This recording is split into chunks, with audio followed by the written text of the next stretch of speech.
worship the Holy God.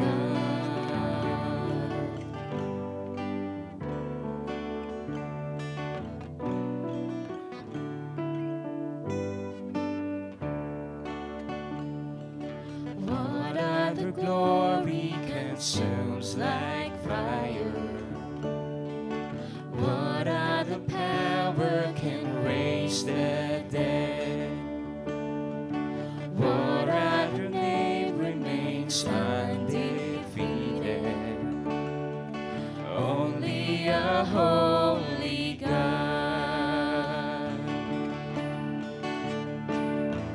Come and behold Him, the one and the only. Cry out, sing holy, forever a holy God. Come and worship the holy God. Behold Him, the one and the only. Cry out, sing holy, forever a holy God. Come and worship the holy God.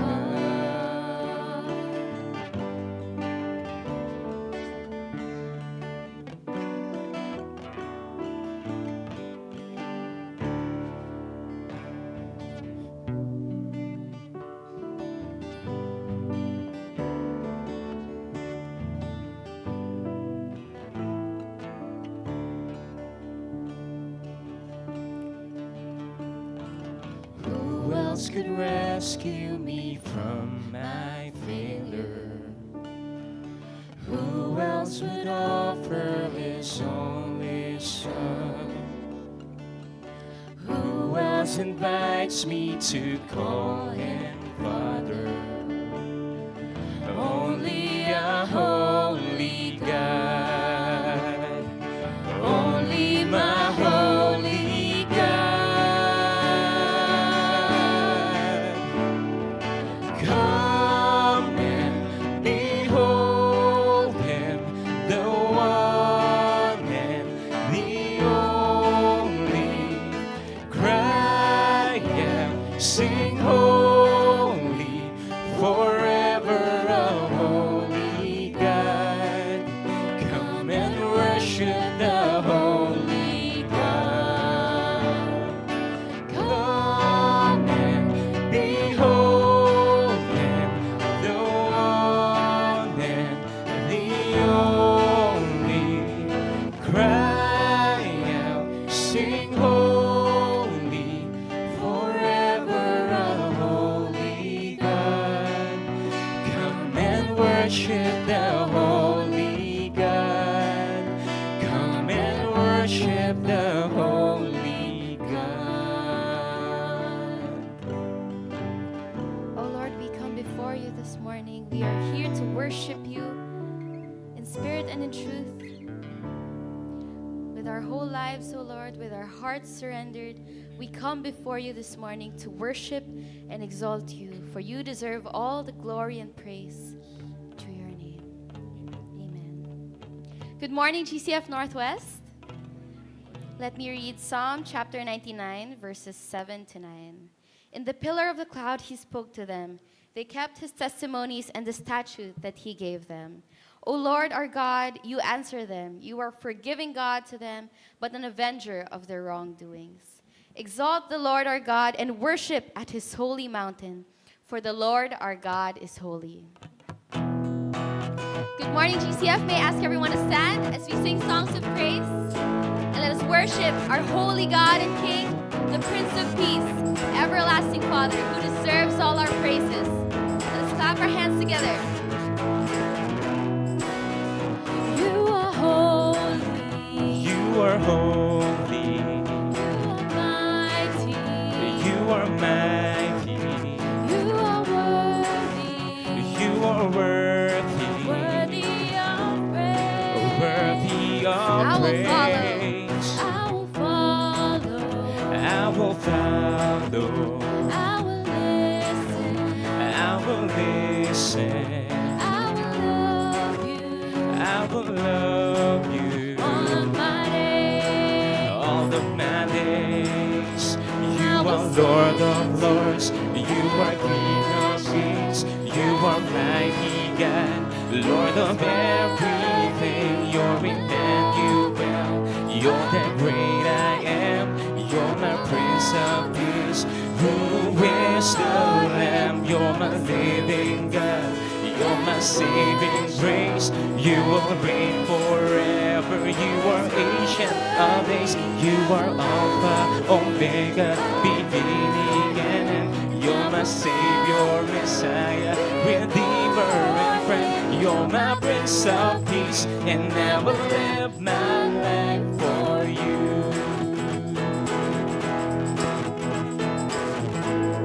Sing together. You are holy, O Lord. You are holy. You are holy. You are mighty. You are mighty. You are worthy. You are worthy. Worthy of praise. Worthy of praise. I will follow. I will follow. I will listen. I will listen. I will love you. I will love you All of my days. all of my days. We sing to the Lord. You are Lord of lords. You are King of kings. You are mighty God, Lord of everything. You're Emmanuel. You're the great I am. You're my Prince of Peace. Who is the Lamb? You're my living God. You're my saving grace. You will reign forever. You are ancient of days. You are Alpha, Omega, beginning and end. You're my Savior, Messiah, Redeemer and friend. You're my Prince of Peace, and I will live my life for you. For you are Lord of lords. You are Lord of lords. You are King of kings. You are mighty God, Lord of everything. You're Emmanuel. You're the great I am. You're my Prince of Peace. Who is the Lamb? You're my living God. You're my saving grace. You will reign forever. You are ancient of days. You are Alpha, Omega, beginning and end. You're my Savior, Messiah, Redeemer and friend. You're my Prince of Peace, and I will live my life for you. You're my Prince of Peace. You're my Prince of Peace, and I will live my life for you. You're my Prince of Peace, and I will live my life for you. Oh Lord, we continue to worship you together, for you are a holy God, our Lord and King. So church, I invite everyone to clap our hands, to lift our voices and sing, for this is what the Lord deserves. Let's worship him together.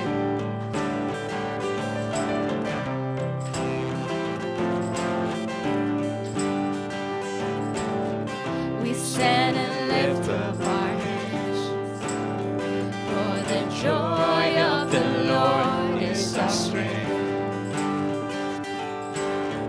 We bow down and worship him now. How great, how awesome is he, and together we sing. Holy is the Lord, God Almighty. The earth is filled with his glory. Holy is the Lord, God Almighty. The earth is filled with his glory. The earth is filled. The earth is filled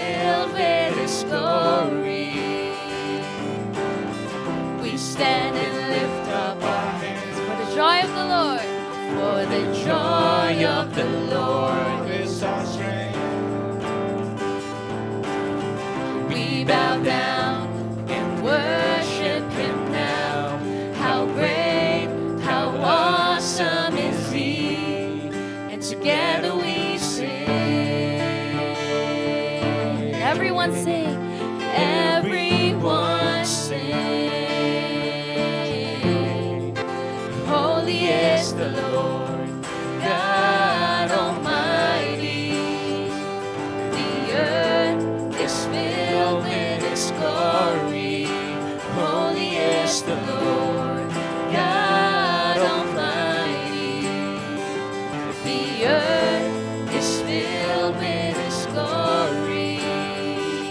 The earth is filled with His glory. And it's rising up.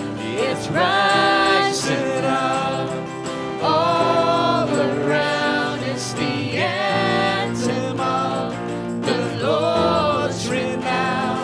It's rising up all around. It's the anthem of the Lord's renown. And together we sing. Everyone sing. Let's lift our voices. Holy is the Lord, God Almighty. The earth is filled with His glory. Holy is the Lord. Holy is the Lord, God Almighty. The earth is filled with His glory. Holy is Him. Holy is the Lord, God Almighty. The earth is filled with His glory. Holy is the Lord, God Almighty. The earth is filled with His glory. The earth is filled. The earth is filled with His glory. The earth is filled with His glory. Oh Lord, indeed, you fill the earth, you cover it with your glory, and we continue to worship you, O Lord. For indeed, we are a blessed people that we get to worship you freely in spirit and in truth, with joy in our hearts, O Lord. We thank you because we are here and we can sing these songs. We can experience your goodness in our lives, the blessings that we receive from you, O Lord. And we just want to continue to worship you and thank you for everything. Si Yahweh ang tanging Diyos, may gawa ng lahat ng mabuti. Ang lahat ng nilikha mo'y sumasamba sa iyo. Ang aming bayay pinupuri ka, itinataas, dinadakila. Ang aming puso ay isang umaawit sa iyo. Mapalad ang bayan. Mapalad ang bayan na iyong ibinukod. Mapalad ang bansang sa'yo lamang sumusunod. Maghari ka at manahan sa aming pagpupuri. Ikaw lang, O Diyos.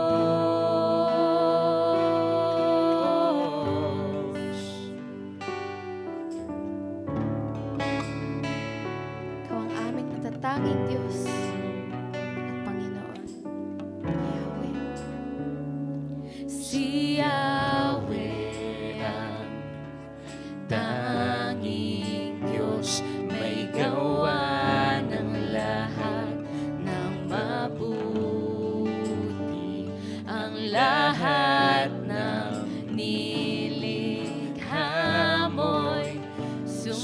sasamba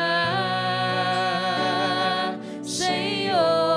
Ang aming bayan, Ang aming bayan, pinupuri ka, itinataas, dinadakila. Ang aming puso ay isang umaawit sa'yo. awitin natin ito. Mapalad ang bayan na iyong ibinukod. Mapalad ang bansang sa'yo lamang sumusunod. Maghari ka't manahan sa aming pagpupuri. Ikaw lang, O Diyos. Ikaw ay aming pinupuri, inaawitan.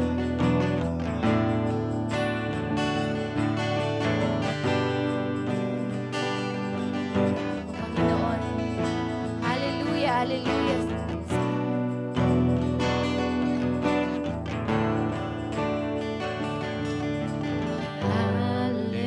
Hallelujah,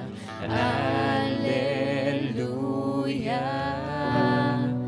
Pinupuri ka namin. Hallelujah, Hallelujah. Pinupuri ka namin. Hallelujah.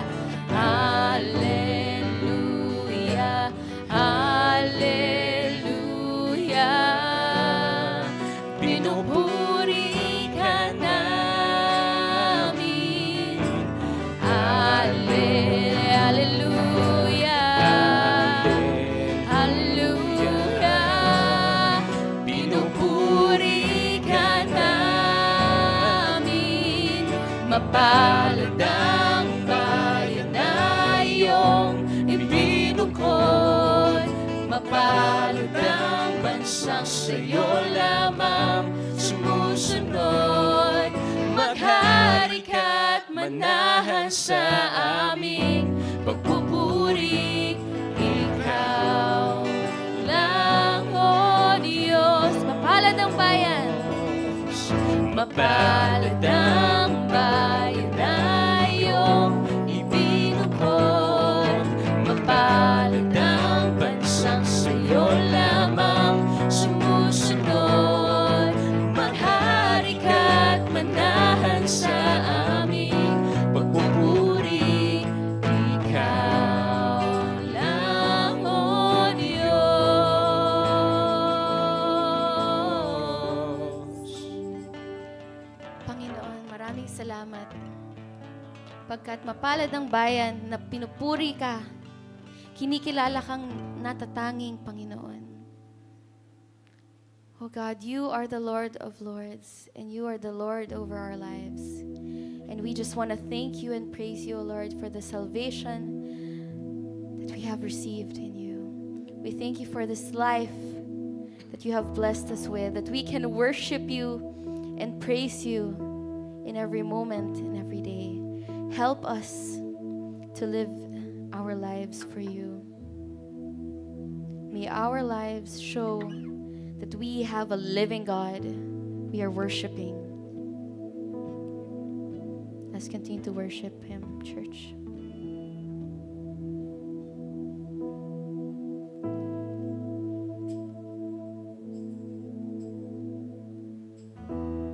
I will worship,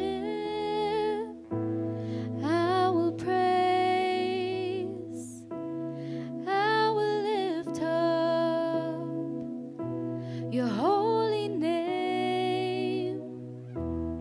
I will give you all the glory and all the honor. Do your name, 'cause you are my only one.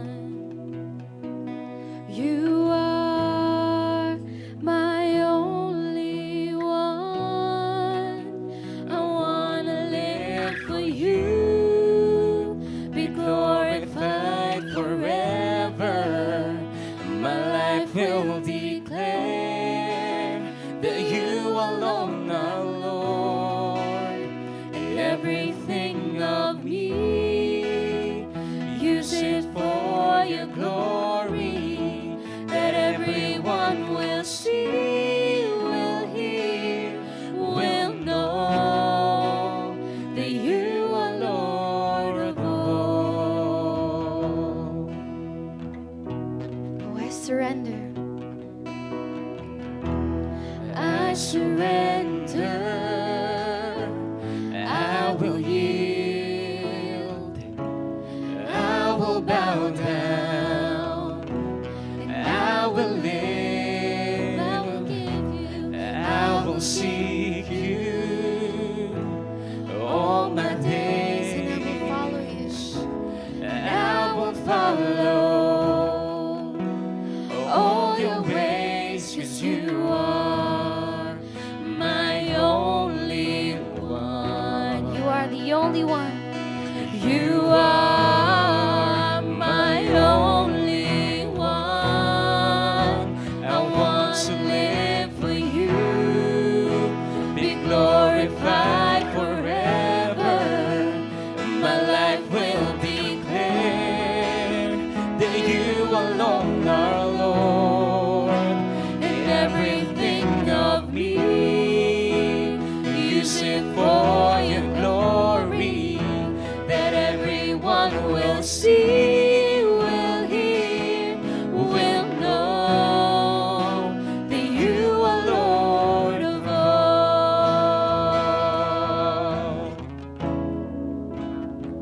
Lord, we are here,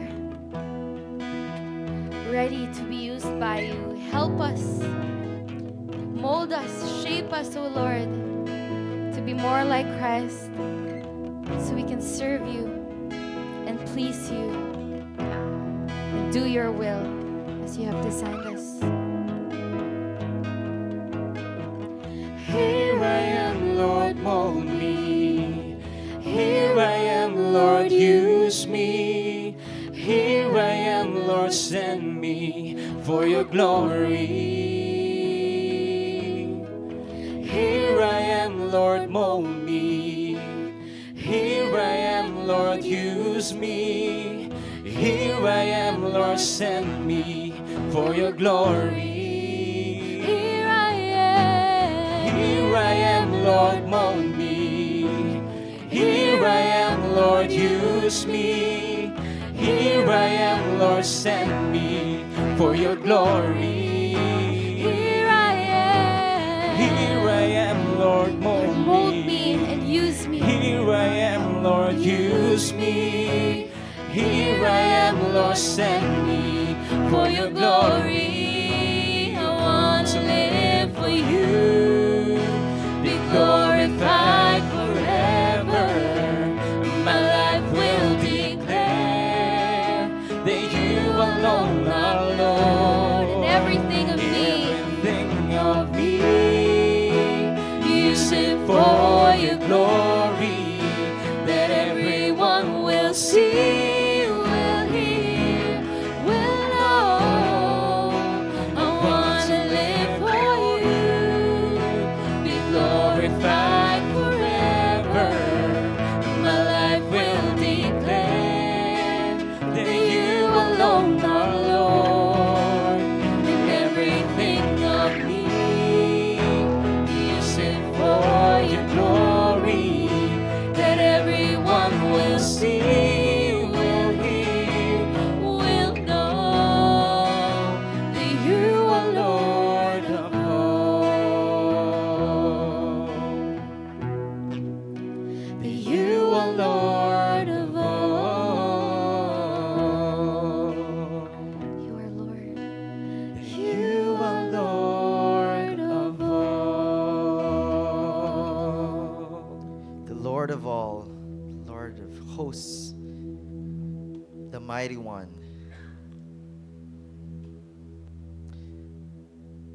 We exalt your name today. We lift your name because it deserves all the praise and the glory. We don't even deserve your presence, and yet here we are. You reached out to us and showed your love to us. And we thank you for this blessing of being able to gather in your house, in your presence, along with our brothers and sisters today. We lift up your holy name, and in Jesus' name we pray. Amen and amen. Good morning, GCF Northwest family and friends. Pwede po ba nating kamayan at batiin yung mga katabi natin? Good morning.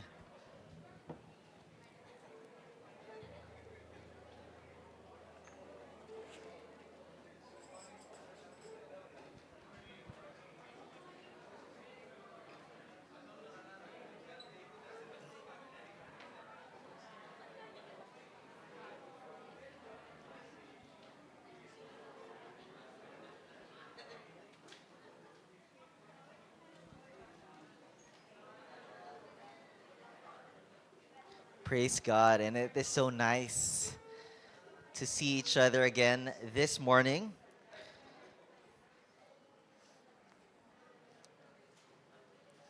All right, so may I turn your attention to several announcements. But before that, if this is your first time, may we ask you to stand up if there are any guests.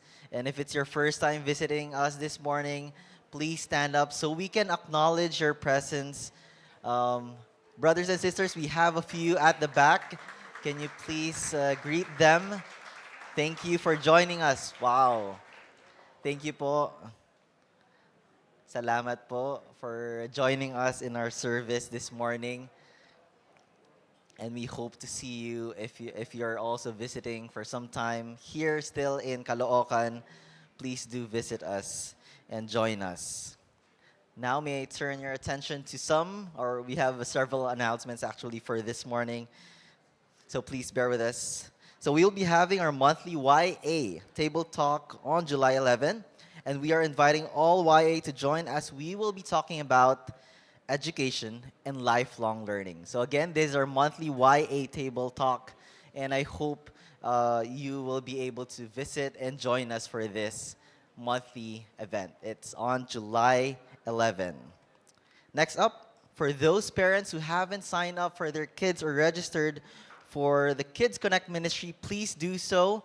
The registration and enrollment still ongoing, so please join us after the service to just sign up for your kids age 3 to 12 years old. So please don't forget to do that for the parents and the guardians.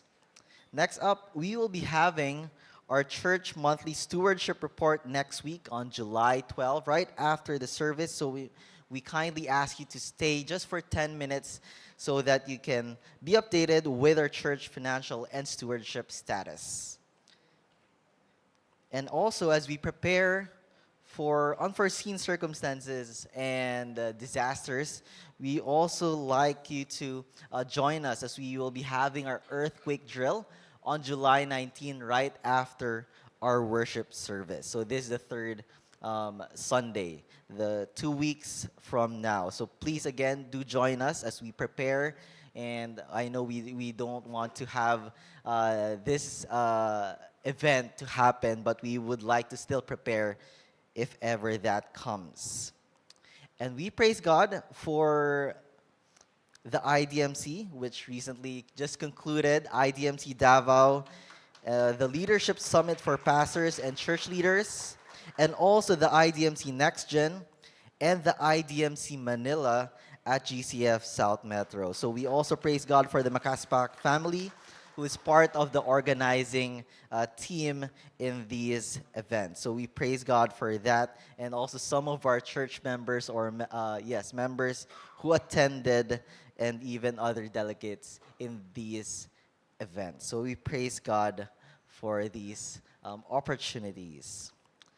Join us in greeting also our family members and friends who are celebrating their birthdays and also anniversaries. Medyo madami po yan, so please do greet them as you see them later on. So happy anniversary and happy birthday. Let's continue to worship the Lord by giving our tithes and offering. Let me read from Psalm 50, verse 14. from English Standard Version. It says, "Offer to God a sacrifice of thanksgiving and perform your vows to the Most High." This psalm is a reminder and a rebuke to Israel. And the Lord who owns everything and created everything does not need permission actually to get these resources, but it is our way or an opportunity in which He bless us to take part in His plan. Thus, when we give to the Lord, we offer our best to Him. Let us pray. Lord, we come to you with open hearts that we may be ready to give back what is rightfully yours. And we ask that you touch our hearts, that we may be open, that we may be sensitive as we take part in this opportunity that you've allowed us to have. And may these givings and offerings be pleasing to your eyes, and may this further your kingdom. We praise you in Jesus' name. Amen. The bank details are flashed on the screen. Please feel free to do so. And there are also tithe offering boxes on the side. If that is your way in giving, please do so. You may now give your tithes and offering.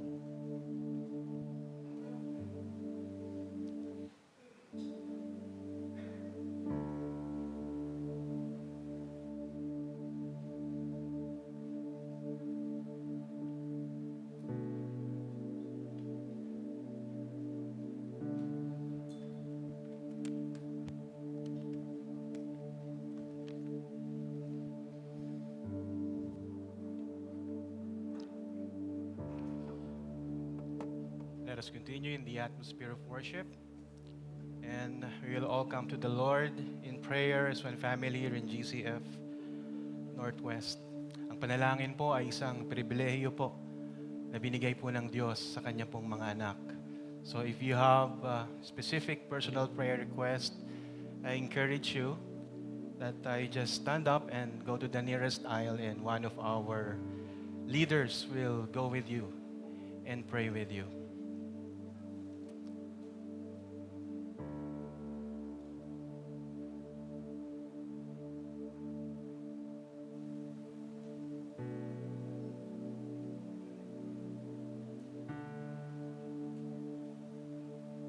Shall we all come to the Lord in prayer?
Let us pray.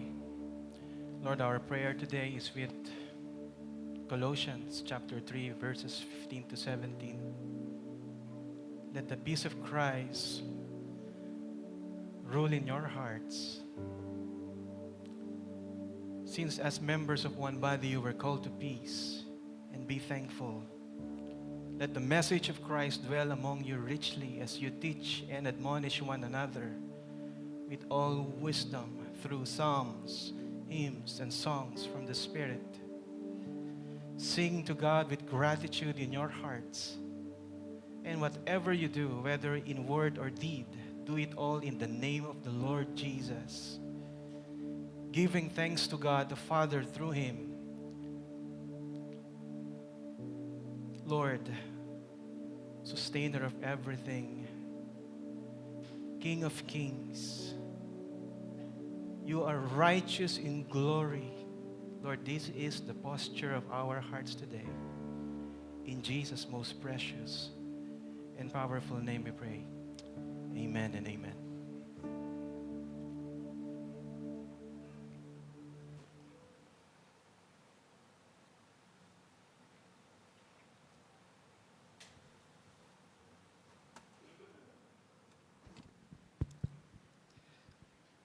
As we honor the reading of God's Word, may we all stand.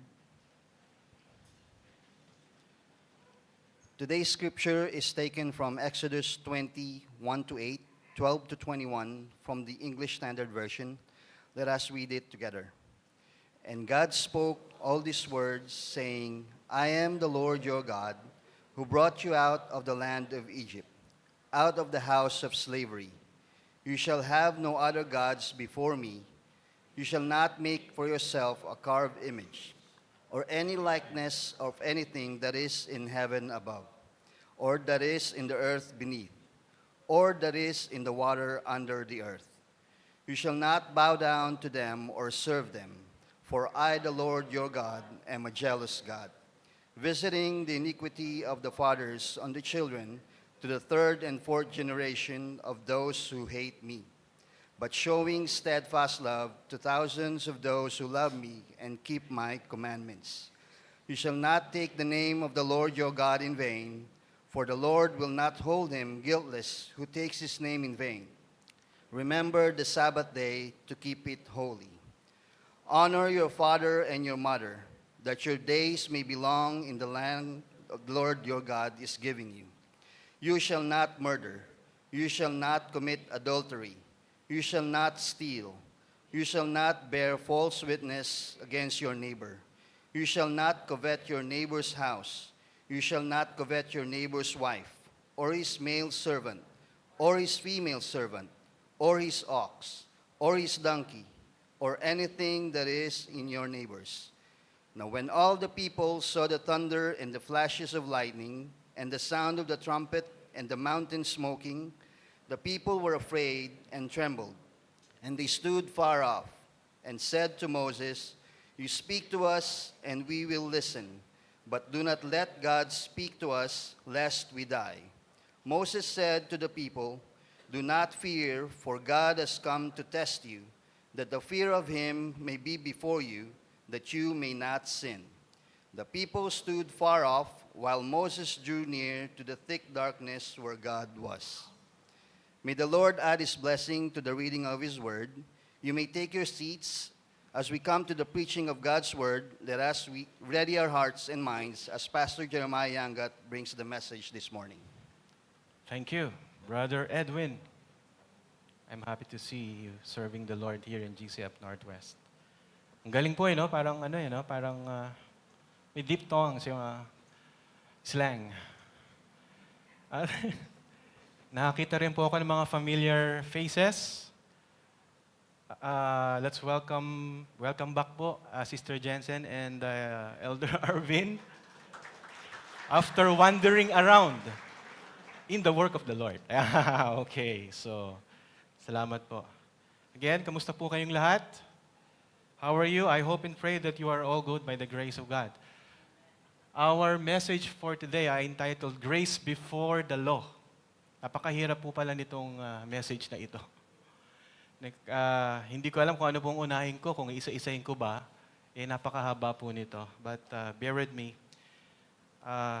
Bago po tayo magpatuloy, tayo po ay manalangin. Lord, once again, we thank you for this wonderful privilege that we can hear from your word today. Lord, we pray, Holy Spirit, that you open our hearts, quiet our minds, and enable us, Lord God, to just be doers of the word and not just hearers only. We bring back to you all the glory and honor. This we pray in Jesus' name. Amen and amen. Again, good morning, church. Today we come to one of the most familiar chapters in the entire Bible. Kahit na po yung mga tao pong hindi nagsisimba at nagbubukas ng Biblia, ay narinig na po ang 10 utos ng Diyos. And many people think that 10 Commandments are simply God's list of rules and regulations. And some believe Christianity is merely about trying to become a better person.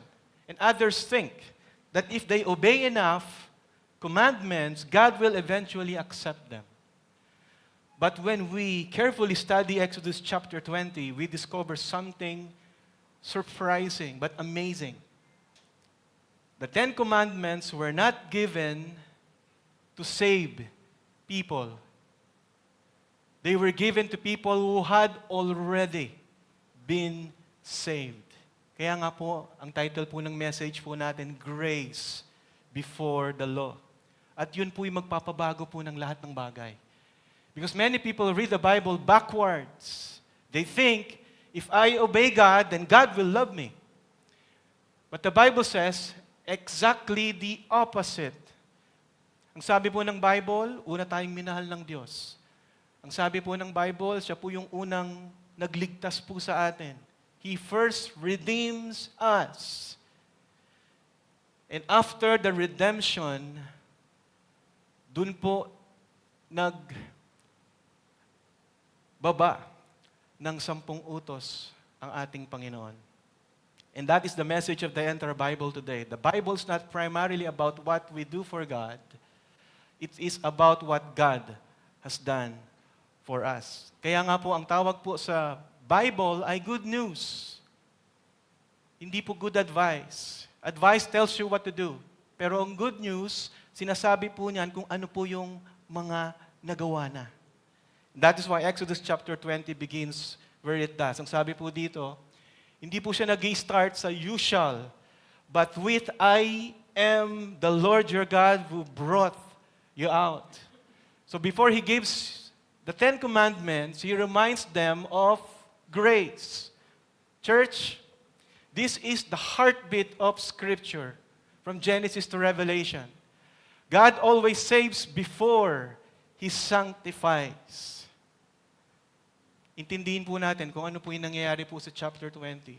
So Israel has just experienced one of the greatest miracles in history. For over 400 years, they have lived in slavery in Egypt. He sent Moses. He displayed 10 plagues. He confronted Pharaoh, part the Red Sea. He drowned Egypt's army. He provided water. He provided manna. He protected them. Now, nandoon na po sila ngayon sa chapter 20. Nasa paanan po sila ng Mount Sinai. Imagine, nearly 2 million people gathered around a mountain, kumukulog, kumikidlat, may paglindol, at makikita niyo po yung tuktok ng kabundukan ay napupuno ng usok, at meron pong mga trumpets na naririnig po sila. And ang sabi po dito, the whole mountain trembles. Why? Because God Himself has come down. At hindi lang po ito ordinaryong meeting with God and the Israelites. This is a covenant ceremony. God is establishing His relationship with His redeemed people. And notice carefully po, He is not speaking to unbelievers. He is speaking to a people He has already redeemed. And that is very important because throughout the Bible po, grace always comes before the law. And that brings us to our first great truth this morning. If we misunderstand this point, we will misunderstand the entire Bible. First, God saves before He sanctifies. God saves before He sanctifies. Verse 1 and 2. And God spoke all these words, saying, I am the Lord your God, who brought you out of the land of Egypt, out of the house of slavery. Obserbahan po natin, napakaganda po nito. Before God says, you shall, ang una po niyang sinabi ay, I am. I am. Everything begins with God. Ang pagliligtas po ng Panginoon ay hindi po nag-uumpisa sa ating mga tao. Hindi po sa ating effort. And not with religion. Everything begins with God's grace. Everything begins with Himself. In verse 2, ang sabi po doon, I am the Lord. And the Hebrew name used here is Yahweh. Meaning, this is God's covenant name. At ito rin po yung nireveal ng Diyos na pangalan kay Moses. Doon po sa burning bush. I am who I am. And it tells us that God is eternal. He depends on no one. He changes not. He exists forever. Everything depends upon Him. He depends upon nothing. He is the one and through God. Yun po yung meaning nun. I am what I am. Church, the Christian life always begins with knowing who God is. At marami pong nagtatanong ng mga tao, Pastor, ano po yung gagawin kong una para maging tama po yung buhay ko? Sunod po tayo sa structure po ng Bible. Ang tamang tanong, do you know God? Kilala mo ba ang Diyos? Because wrong living always begins with wrong thinking about God. And the greatest problem in our world ay hindi po politika, hindi po edukasyon, hindi po ekonomiya. Ang problema po natin, nakakalimutan na po nating kilalanin ang Diyos. Dr. Martin Lloyd-Jones often emphasized, and I quote, sabi po niya, society cannot repair human relationships while ignoring the one who created humanity. The first table of the law comes before the second because reconciliation with God is the foundation for reconciliation with others. Meaning, yung vertical relationship po natin sa Diyos determines our horizontal relationships with others. That is why Jesus later summarized the entire law sa New Testament. Love God first, then love your neighbor. Ang problema po sa ating mga tao, we reverse the order. Ang una pong ginagawa natin, minamahal po natin ang ating kapwa. Tama naman po yan. Pero nakakalimutan po natin yung tamang pundasyon, yung pagmamahal po sa Diyos. Imagine,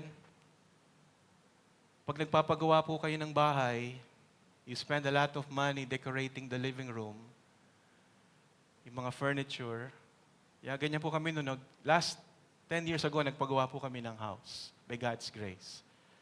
At busy kami doon sa mga kung ano yung decoration, yung detalye ng loob. Pero imagine, pag nagpagawa ka ng bahay, uunahin mo yung foundation. Kasi ano pong mangyayari sa decoration mo sa loob ng bahay kung hindi po matibay ang pundasyon? Yun po yung pagkakasunod-sunod ng 10 utos. Kaya nga po kailangan, huwag po natin kalilimutan ang pagmamahal natin sa Diyos. At yung pagmamahal na yon ay mag-overflow sa pagmamahal po natin sa ating kapwa. Maybe many people today want God's blessing without wanting God Himself. Ang dami pong tao ngayon gusto ng kapayapaan sa buhay, pero ayaw naman yung Diyos ng kapayapaan sa kanilang buhay. Gusto nila lang pagpapatawad ng Diyos, pero hindi naman sila lumalapit at humihingi ng tawad sa Panginoon. Ang gusto naman nila na makarating sila sa langit, sa presensya ng Diyos. Pero ayaw naman nilang isuko yung buhay nila sa Diyos. Church, Christianity begins with God Himself, not with His gifts. And also, God begins with redemption in verse 2b. Ang sabi po niya dito, who brought you out of the land of Egypt? So God reminds them of what He has already done. He does not say, if you obey me, I will rescue you. He says, I've already rescued you. Yung ating pong obedience, yung kanila pong obedience sa Diyos is never the cause of their salvation. Their obedience is the result of their salvation. At ito po yung gospel dito po sa Exodus chapter 20. That the Israelites did not earn the Exodus. They did not defeat Pharaoh. They did not divide the Red Sea. They simply trusted God's provision. They simply trusted God's leading.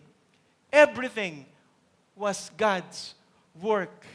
The Passover lamb, the blood, the deliverance, the cloud, the fire, the sea, the manna, everything pointed forward to Jesus Christ.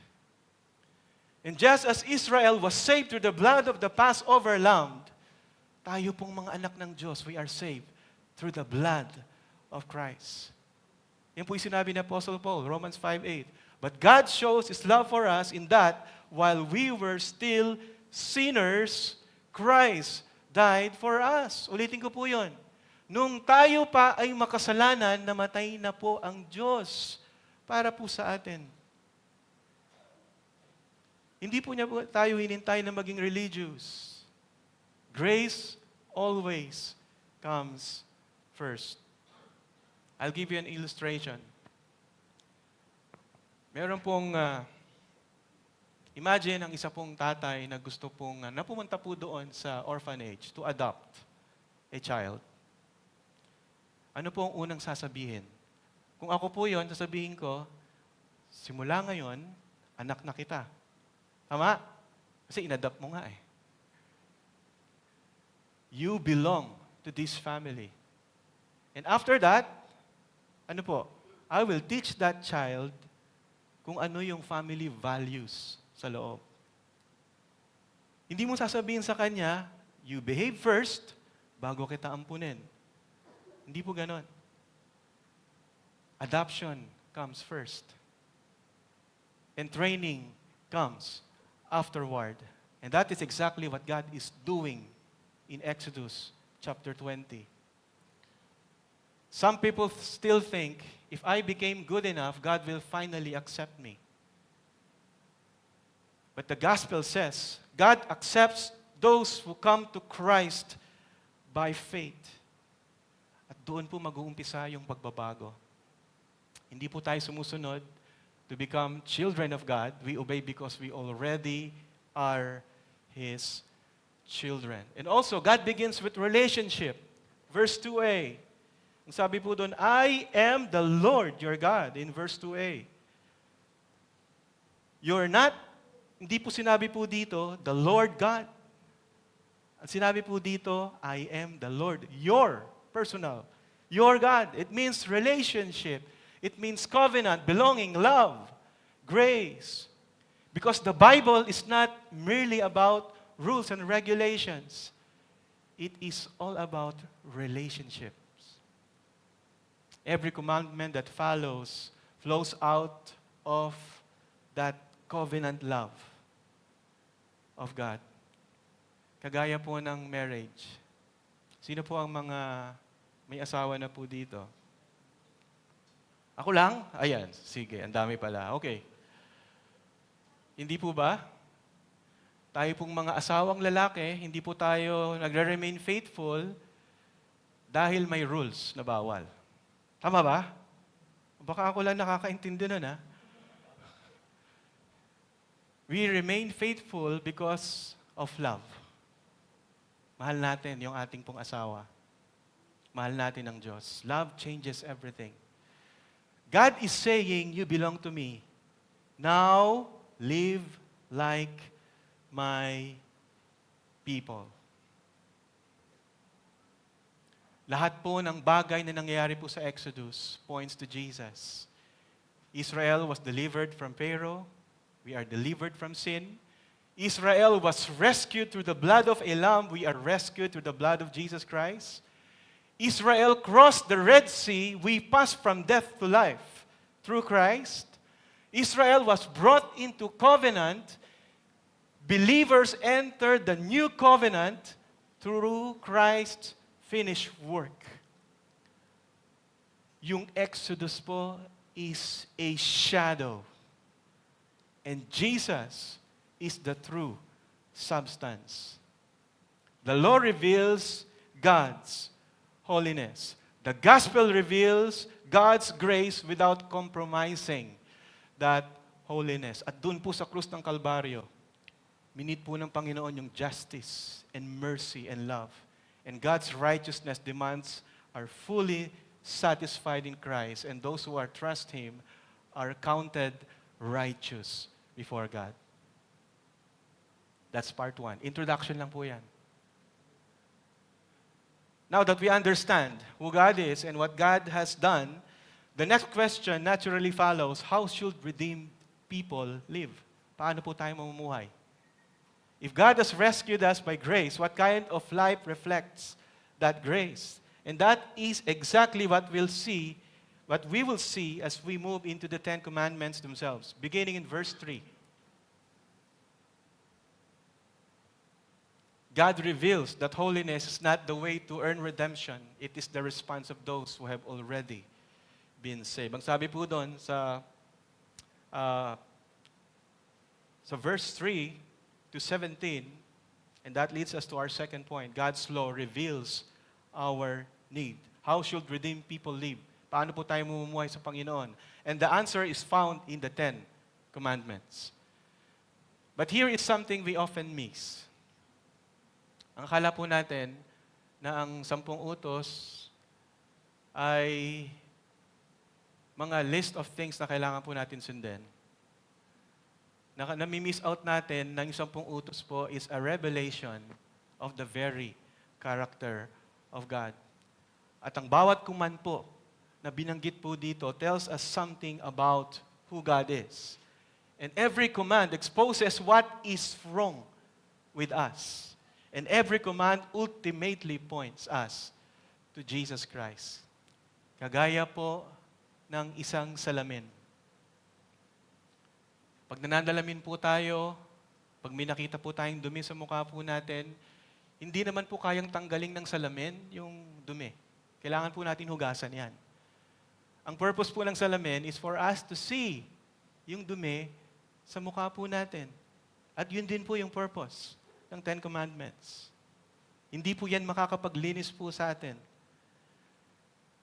Tinuturo lang po niya kung gaano po tayo kadumi sa harapan ng ating Diyos.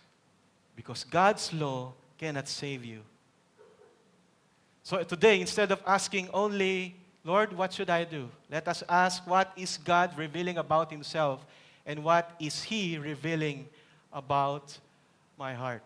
Ang 10 commandments po ng Diyos, 10 utos, ay nahati po sa 2 po yan. The first 4 commandments, it's all about loving God above all. Verse 3 to 11. When Jesus Christ summarized the law, He said, you shall love the Lord your God with all your heart, and with all your soul, and with all your mind. Yung first 4 commandments po are about our relationship with God. And notice, the God deals with worship before He deals with behavior. Bakit po? Because worship shapes life. Kung ano po yung nasa loob po natin, yun po yung magdidikta ng ating pong ginagawa. Whatever sits on the throne of your heart directs the rest of your life. Ano po yung unang commandments po dyan? No other gods. Verse 3, Exodus 3. You shall have no other gods before me. So God is not asking to be one of many priorities po ng buhay po natin. He demands first place because He is alone. He alone is worthy of worship. And second, No graven images. 4 to 6. So God forbids making an image to represent Him. Bakit po? Bakit po? Because no image can capture His glory. No image can capture His glory. Sa panahon po natin ngayon, hindi man tayo lumuluhod doon sa mga idols or hindi man tayo nag-uukit ng mga idols. But we often create idols in our minds. Paano? Some imagine that God only as loving. Nakakalimutan natin yung holiness ng Panginoon. Ang akala nila, ang Diyos po ay mapagmahal. Tama po yun. Pero just din po ang Panginoon. And some create a God who approves whatever they want. Panginoon, bigay mo itong kagustuhan ko. At pag ganito po ang tingin natin sa Diyos, this is idolatry. This is idolatry. We must worship God as He has revealed Himself in Scripture, not as we wish Him to be. And third, do not take God's name in vain in verse 7. Because God's name represents His character. And to misuse His name is more than profanity.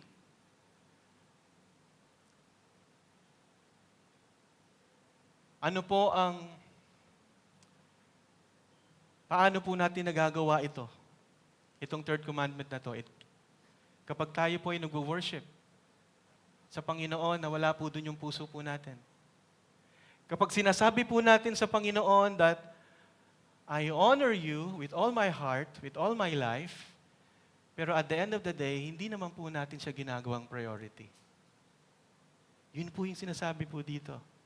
Don't take the name of the Lord in vain. If we say, you are my God, then you should honor God with all your life. If you say that you love God, then you should, Panginoon, ikaw ang priority ko sa buhay, then dapat po excited po kayong pumunta rito para sumamba sa Kanya. O mas maaga pa. Yun po yung sinasabi po dito, mga kapatid. And I'll say this with love. If you say that you are a disciple of Jesus Christ, who love Him with all your life and with all your heart, then lahat po ng opportunity that you can express your worship ay dapat po excited po tayo. So next week po, before 9:30, dapat puno na po ito. Kasi 9:30 po yung ating service. Hindi po ba? Bakit po? Kasi ayun nga po yung sinasabi po dito. Kung sinasabi po natin na mahal po natin ang Diyos, dapat nakikita po yun sa ating pagsamba at sa ating pamumuhay. And also, fourth, remember the Sabbath day, verse 8 to 11. Because the Sabbath reminded the Israelites that God is their creator and redeemer. Sa iba pong commentary, ito pong Sabbath ay hindi na po inulit. Why? Because under the new covenant, ang ultimate rest po natin is found in Jesus Christ. So if you are in Christ, you will experience that Sabbath from Jesus. Alam niyo po, maraming pong tao are so exhausted because they trust themselves more than they trust God. Ang rest po ay not laziness. Ang rest po is an act of faith.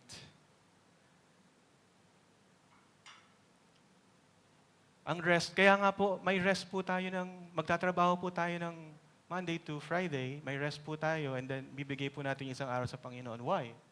Pastor, sayang po isang araw, malaki po yung kita. Doon mo nga patutunayan na yung pag-sustain sa'yo ng Panginoon ay galing sa Kanya. Hindi galing doon sa pagtatrabaho mo.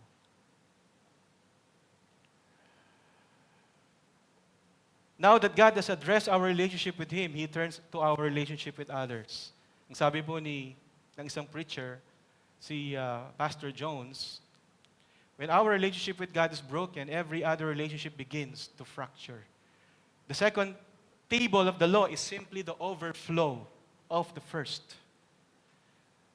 The second table of the law, love your neighbor as yourself. No, verses 12 to 17. So if the first 4 commandments teach us how to love God, the last 6 teach us how to love people. Tignan niyo po yung order. Inuna po ng Panginoon yung pagmamahal sa Diyos, bago po ang pagmamahal sa tao. And notice how practical God's holiness becomes. 5th, honor your father and mother. Verse 12. Ang isa pong society ay binubuo po ng pamilya. Hindi po ba?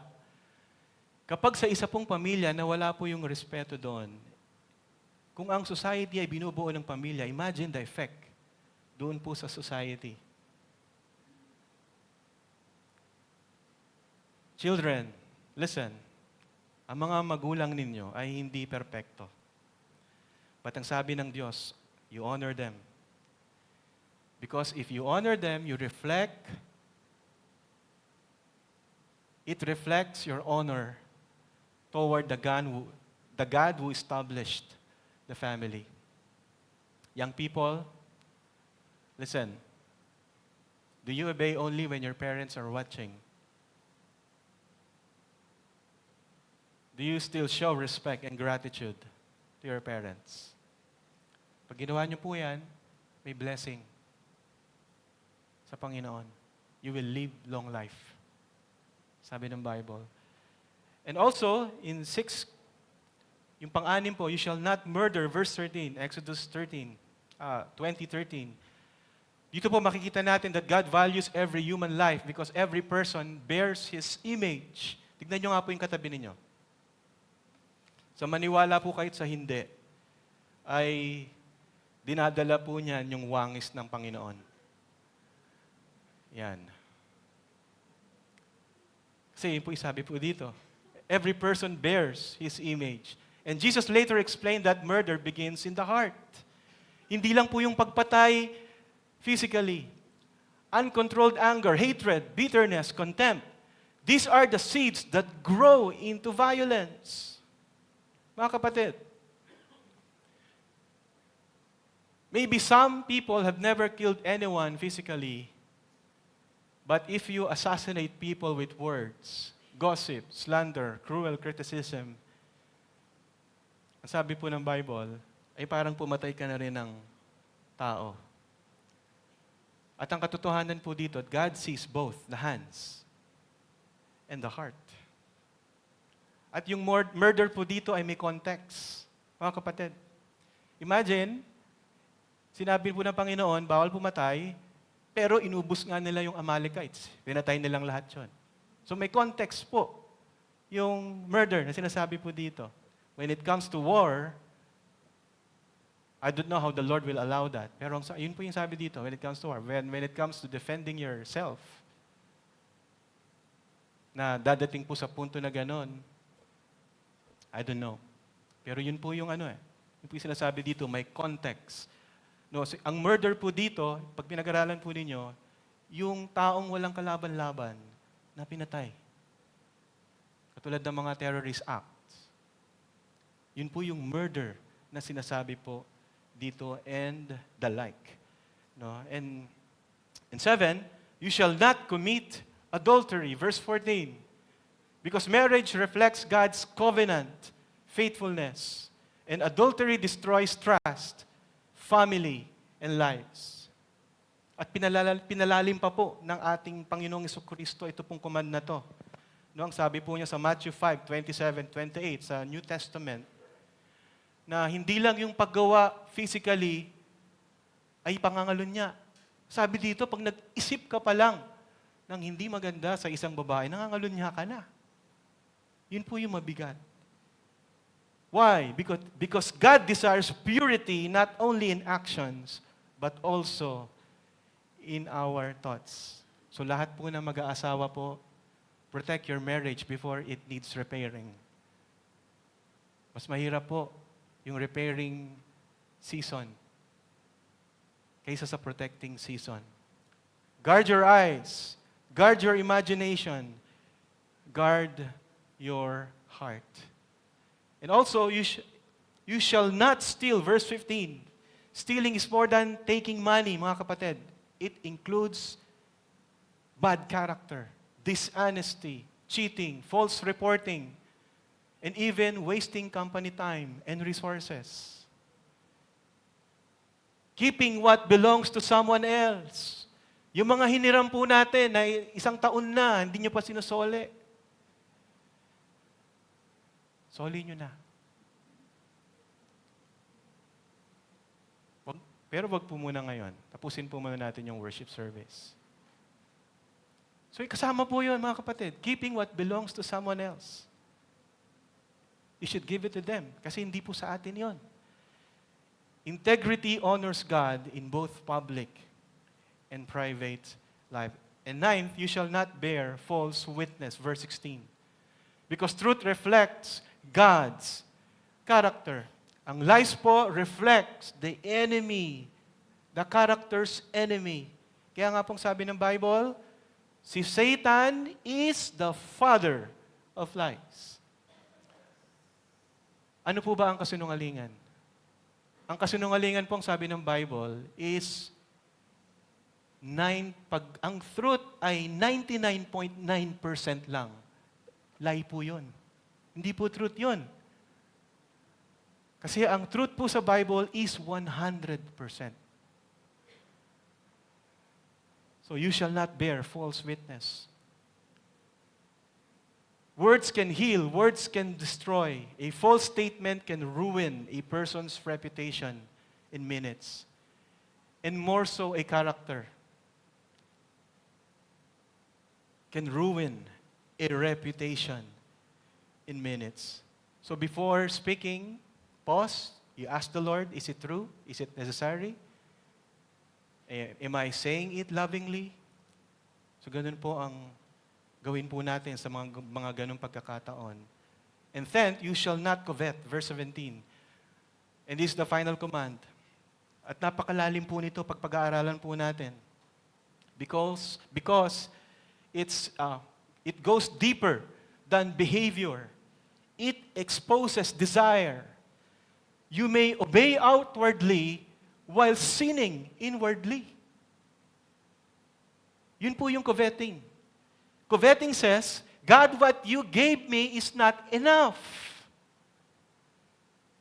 But contentment says, Jesus, you are more than enough.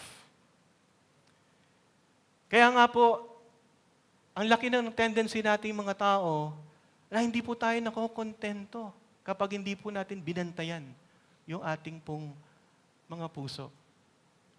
Gusto natin kamkamin yung pang mga iba na nasa ibang tao. Church, as the commandment progress, God moves from outward actions to inward motives. Only God can judge the heart. That is why the law is far deeper than mere external obedience. Ang mga Pariseo po believe they kept the law because they focus on outward conduct. But Jesus revealed that God's standard reaches the thoughts, desires, motives, and affections. The law exposes us completely. Ang napakahalaga pong tanong ay ito. And let me ask you honestly, have you loved God with all your heart? Minahal niyo po ba ang Diyos with all your heart, every moment, every day? Without failure, since the day you were born? The answer is no. Ako rin po. Neither have I done that. Hindi po. Hindi ko po kaya yan. Have you always honored your parents perfectly? Never lied? Never lusted? Never coveted? Again, no. This is where many people misunderstand the purpose of the law because the law was never given to convince us that we are good enough. It was given to convince us that we are not. As the Apostle Paul writes, "For by works of the law no human being will be justified in his sight, since through the law comes knowledge of sin." Ang 10 utos po ay para pong sinag ng araw. At kapag tumama po yan sa floor o sa hagdanan po natin, nakikita po natin yung mga alikabok. Hindi po ba? Yung sinag po ng araw, it does not create dust. It reveals the dust that was already there. And likewise, God's law reveals the sin that already lives in our hearts. Church, kung matapos po ang sermon dito, wala po tayong pag-asa. Lahat po tayo uuwing luhaan na wala pong pag-asa because none of us has perfectly obeyed these commandments. Not one. Sabi po ng Bible, for all have sinned and come short of the glory of God. And God's holiness remains perfect. God's justice remains uncompromised. His law still stands. So the question becomes, if we cannot fulfill God's law, sino pong makaka-fulfill niyan? And the question leads us to the glorious message of the gospel. In the final section of Exodus, we will discover that what God's law demands, God's grace provides. And that leads us to our last point. God's grace provides what God's law demands. So in part 1, we discovered that God is redeemed before He requires, or He saves before He sanctifies. And in part 2, we learned that the law reveals God's holy character and exposes our sinful hearts, that every commandment is like a mirror. It shows us who God is and who really are. Now we come to the most important question. If none of us can keep God's law perfectly, is there any hope sa ating pong mga tao? If God's standard is perfection, if we have all failed, how can sinners ever stand before a holy God? Mga kapatid, this is where the gospel shines brightest. Exodus chapter 20, verse 18 to 21.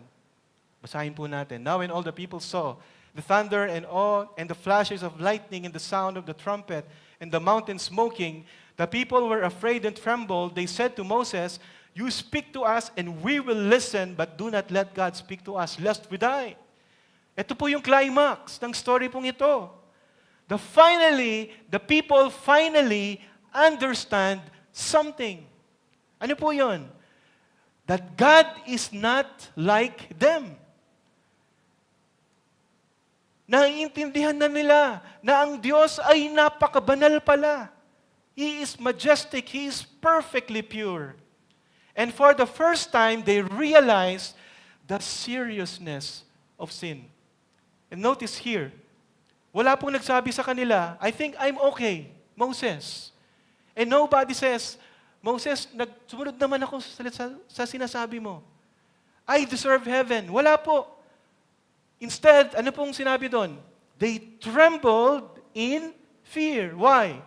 Because sinful people cannot stand before a holy God. Imagine the mountain is shaking. Fire covers the summit. Thunder echoes, trumpets blast, smoke rises. And the people fearfully step back. Their fear reveals an important truth po dito. When we truly see God's holiness, we also begin to see our own sinfulness. God's holiness produces reverence. Verse 20. Sabi po dito, do not fear, for God has come to test you, that the fear of Him may be before you, that you may not sin. Church, do I worship casually or reverently? Sa pagsamba po natin ngayon, do I treat God's Word as ordinary words? Yung naririnig po natin, kasama po ako dyan, mga kapatid, yung naririnig mo natin, tinatrato po ba natin siya na sagradong salita na nanggagaling sa Diyos? Do I approach God in prayer with humility? Or does my life reflect that I belong to a holy God? Church, that is your identity in Christ. Sabi po ng Panginoon, you are a holy priesthood.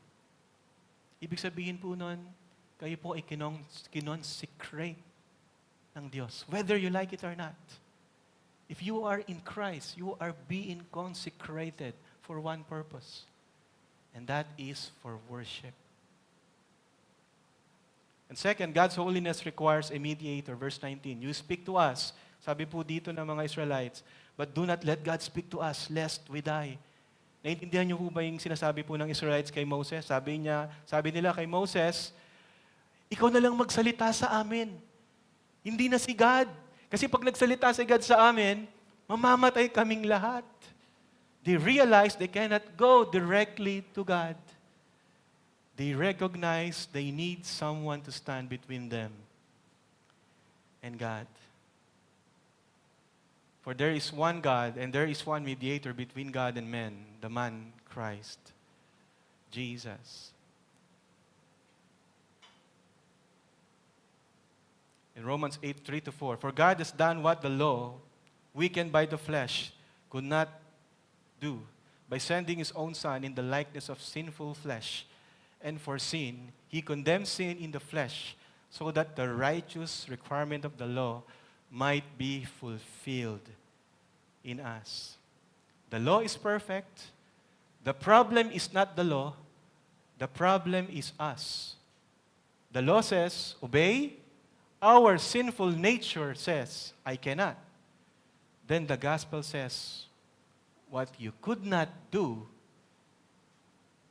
Jesus has done on the cross.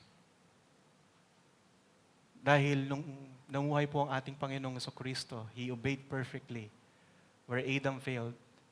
He obeyed perfectly where Israel failed. He obeyed perfectly where you and I have failed. He fulfilled every commandment without sin. Then He willingly went to the cross. He bore the punishment that belonged to us. That is why God can forgive sinners and still remain perfectly just. He made Him to be sin who knew no sin, so that in Him we might become the righteousness of God. And lastly, grace does not remove holiness. It produces holiness. Grace does not remove holiness. It produces holiness. Some people hear about grace and think, Pastor, yun pala naman eh. May grace tayo, so I can do whatever I want. Magbabago na lang siguro ako pag malapit nang dumating ang Panginoon. Mga kapatid, pag ganun po ang pag-iisip natin, ibig sabihin, hindi po natin talagang naranasan ang pagmamahal at ang grasya ng Diyos. Because if you truly have been saved by God, and you are being sanctified, your first priority is obedience. And you will respond in worship.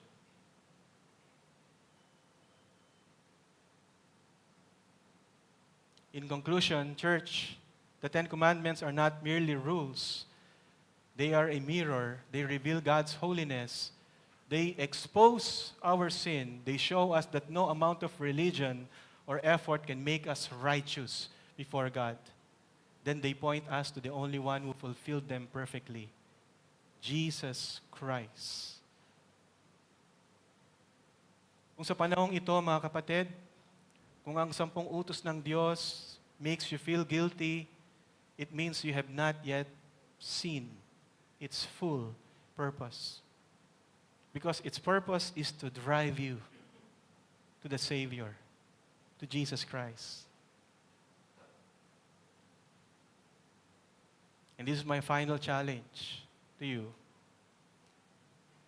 Let me leave you with 3 questions. First, who is truly on the throne of your heart today? Is God truly first, or has something else taken His place? Second, am I trusting in Christ's finished work or in my own good works? Church, stop striving. Come to Christ by faith. And third, does my daily life reflect gratitude for the grace I have received? Perhaps today, you realize that you have broken God's law. Lahat po tayo. The good news is not that you must make yourself worthy. The good news is that Christ has done everything necessary for our salvation. So the Bible says, turn from your sin. You trust in Jesus Christ alone. You receive His forgiveness. And through the power of the Holy Spirit, you walk in the newness of life. And the God who majestically revealed Himself from Sinai is the same God who stretched out His hands in love at the cross of Calvary. Come to Him today. At kung hindi nyo ba po nararanasan ang tunay na pagmamahal ng Panginoon, you accept Him as your personal Lord and Savior. You surrender everything to His Lordship. And I assure you, your life will never be the same again. So if you want to know more about Christ, you just approach me and one of our leaders. And we are more than willing to talk to you about Jesus. Let us pray. Our gracious and holy Father, we thank you that your law reveals your perfect character and exposes our sinful hearts today, Lord God. Lord, we confess that we have all fallen short of your glory. And Lord, we thank you that what we could never accomplish through our own efforts, you accomplish it through your Son, Jesus Christ. Lord, we pray, may our lives display the transforming power of the gospel. And we ask this in the precious name of our Lord and Savior, Jesus Christ, and all the people of God says, amen and amen. Shall we all stand? And may this song be a posture of our hearts today. That He is Lord of all. Because it is our identity in Christ. Here I am, Lord, mold me. Here I am, Lord, use me. Here I am, Lord, send me for your glory. Here I am, Lord, mold me. Here I am, Lord, use me. Here I am, Lord, send me for your glory. Here I am, Lord, mold me. Here I am, Lord, use me. Here I am, Lord, send me for your glory. Here I am, Lord, mold me. Here I am, Lord, use me. Here I am, Lord, send me for your glory. I want to live for you, be glorified forever, and my life will declare that you are Lord, our Lord. Everything of me, use it for your glory, that everyone will see, will hear, will know. I wanna live for you, be glorified forever. My life will declare that you alone are Lord. And everything of me, use it for your glory, that everyone will see, will hear, will know that you are Lord of all.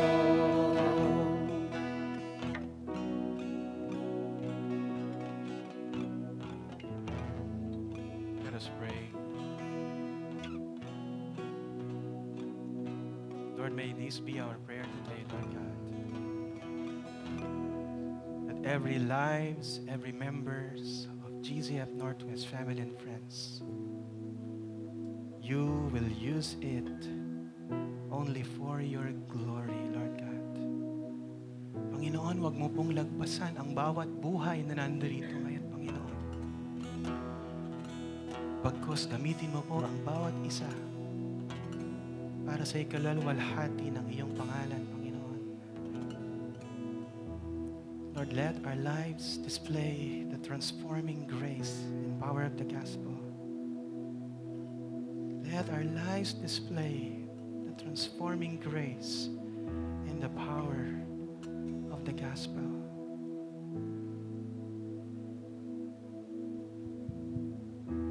And one thing we desire this morning, Lord God,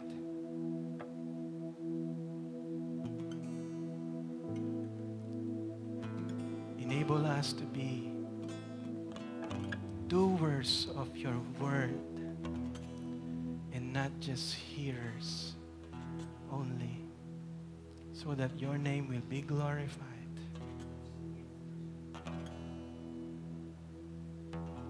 In our life will be a living aroma that will bring glory to your name.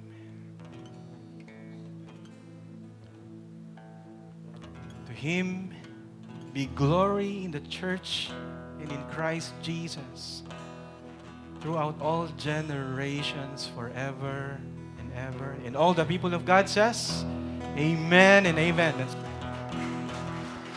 You are Lord of lords, you are King of kings, you are mighty God, Lord of everything, you're Emmanuel, you're the great I am, you're my Prince of Peace, who is the Lamb, you're my living God, you're my saving grace, you will reign forever, you are ancient of days, you are Alpha, Omega, beginning and end, you're my Savior, Messiah, Redeemer and friend, you're my Prince of Peace, and I will live my life for you. You're my Prince of Peace, and I will live my life for you. Lord, you are the Prince of Peace. You're my Prince of Peace, and I will live my life for you. May God be Lord of lords and Lord of all in our lives. God bless you, church.